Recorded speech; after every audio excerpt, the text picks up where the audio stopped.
Pessoal, por mais que os homossexuais ainda sejam alvos de muitos preconceitos, a luta dos direitos humanos vem sendo vitoriosa, né? E os tribunais reconhecem alguns direitos a partir da convivência em comum. A convivência de pessoas do mesmo sexo fez nascer em polêmicos projetos de lei, cujo propósito é dar às parcerias homossexuais status de união estável e também reconhecer os direitos de todo ser humano. Proteger o patrimônio construído pelos parceiros, o direito à adoção, o direito de sucessão nos bens pelo companheiro homossexual, marca a saída da clandestinidade dessas relações e também a regulamentação como entidade familiar, que são baseados nos direitos fundamentais do ser humano. A gente convidou a Soraya Inês, advogada, para conversar um pouquinho mais com a gente a respeito disso. Tudo bem? Tudo bem. Doutora, a gente estava aqui nos bastidores conversando, você já me falou que já faz 1 ano da lei.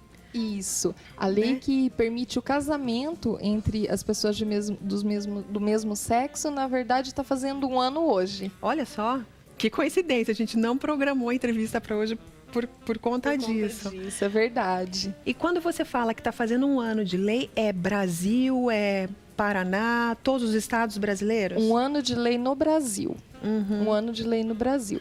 Porque, na verdade, Lu, as leis, elas têm que acompanhar o comportamento das pessoas, né? Conforme o comportamento das pessoas vão mudando, então algumas leis, elas deixam de existir e outras leis têm que surgir.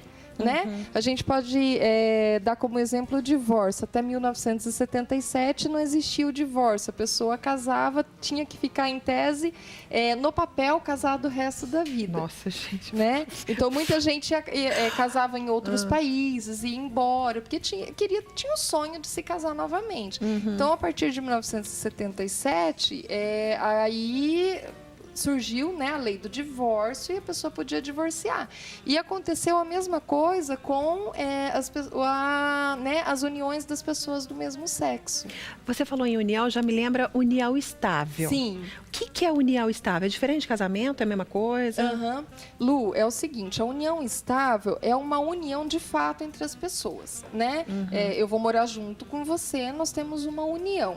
Uhum. Essa união de pessoas do mesmo sexo, ela é reconhecida desde 2011, quando o Supremo Tribunal Federal reconheceu, né, que as pessoas do mesmo sexo tinham o direito de ter uma união estável, de ser um casal. Que não, né, seria o casamento. Que ainda não é o casamento. O casamento está fazendo 1 ano hoje. Entendi. Mas um casamento é uma união estável, ou não? Um casamento, ela tem a força de um contrato. Né? Certo. De união estável é uma situação de fato. Em 2011, o Supremo Tribunal Federal entendeu que as pessoas do mesmo sexo que moravam juntos, elas poderiam ter uma união estável reconhecida por lei. Quer dizer, aquela situação de fato delas era reconhecida por lei. Por quê? Porque a Constituição Federal, ela diz que as pessoas não podem ser discriminadas de qualquer forma no artigo 5º. Então, é difícil você dizer assim, ninguém pode ser discriminado, mas um casal de pessoas do mesmo sexo, se elas iam brigar ou de repente precisavam partilhar o patrimônio, elas não tinham esse direito. Entendi. Na lei. Não tinha direito a ser dependente um do outro para fins previdenciários, não tinha direito de acompanhar o companheiro no hospital durante uma internação, não tinha o direito de adotar, não tinha direito de nada. É triste. Quanto tempo já é considerado uma união estável? 3 meses? Na verdade, não se diz tempo. Se a pessoa ela convive maritalmente com alguém, né? Se essa união ela é pública, se ela preenche os requisitos de um casamento, né? Porque a união fala assim, que ela tem que ter os requisitos de um casamento. Morar, né, junto? Morar junto, ter respeito, ter fidelidade, se apresentar, né, para as pessoas como se fosse um casal. Então, a partir disso, é uma união estável, independente do tempo. Olha só, Fer, repete a pergunta. Ligou uma telespectadora, minha xará, Luciana. Beijo, Luciana. Ela vive em união estável há 20 anos. Sim. E ela quer saber se são os mesmos direitos para homem e mulher e homossexuais. O mesmo direito para homem e mulher, para homossexuais, os mesmos direitos e os mesmos deveres, inclusive. Né? Aquele dever de fidelidade, aquele dever de mútua assistência, de amparo. Esse também são os mesmos direitos e os mesmos deveres. Então, o direito de adoção também existe. Também existe. Mas a gente sabe que entrar numa fila de adoção é demorado, enfim, né? Para casais heterossexuais, para homossexuais é mais difícil, sendo sincera. É a mesma coisa. É a mesma coisa. Inclusive, hoje em dia, as pessoas do mesmo sexo, né, o casal, eles podem, inclusive, fazer fertilização in vitro. Olha. Podem ter direito àquela barriga de aluguel, né, quando a pessoa é um parente. São os mesmos direitos e os mesmos deveres. A diferença entre a união estável e um casamento em si é que, por exemplo, né? Só voltando ao assunto. Certo. Então, era a união estável. A partir de 2011, o Supremo Tribunal Federal entendeu que poderia reconhecer por lei a união estável. Então, foi evoluindo. Aí, no dia 14 de maio do ano passado, né, há um ano, o CNJ, que é o Conselho Nacional de Justiça, ela fez uma resolução, que chama Resolução 175/2013, uniformizando o entendimento de que todos os cartórios de registro civil, a partir daquela data, eram obrigados a celebrar casamentos, independente de ser de pessoas do mesmo sexo ou pessoas de sexo diferentes, com todos os requisitos do casamento, né? Direito ao sobrenome do marido ou da esposa, direito de uma certidão de casamento, direito de um pacto antinupcial, como é que vão ser nossos bens. Então, isso é muito importante, é uma vitória enorme. Aliás, o Brasil é um dos últimos países, né? Na maioria dos países já tem isso há 20 anos. Eu vejo que você fala disso com bastante entusiasmo, uma vez que você trabalha com a advocacia, você é advogada.